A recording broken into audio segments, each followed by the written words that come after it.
Hello sa inyo guys, so happy Sunday sa inyo. So bali Sunday natin to i-release pero Sabado ngayon and umaga natin to i-release bukas. So yan, ito may na-discover to bagong feature ng Facebook Lite. So yan, ito yung tinatawag na may wagang basic mode plus. So ano nga ba meron sa basic mode plus? Ito nag-release lang si Facebook Lite ang kailan ng isang feature na pwede kayo makita ng picture. Actually meron to dati limited lang 'to dati sa AT&T and dito nakakakita ng picture pero dun siya sinesend sa message. So may kakayahan yung isang telco na ipakita yung video or picture but in a low quality. So yan, kahit walang load yun dati, meron yung dating gantong feature. Kaya lang tinanggal ulit tapos yun, binalik nga ito.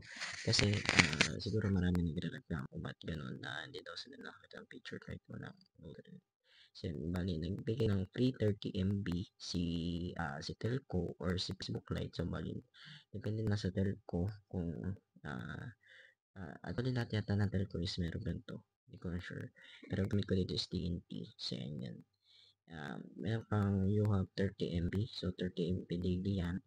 And once na naubos yun is kailangan mo na talaga mag-read or kumonek ka sa wifi. So yan, pwede makita yung photos. Then ito yung isa. Ayan. Isa pa. So bali dalawa screenshot ko lang. So yun lang guys. So sana makatulong sa inyo yung ganitong feature ni Facebook Lite lalo dyan sa mga nahirapan mag scene ng photos and pagkakailangan nila sa school. Yun lang guys and thanks for watching.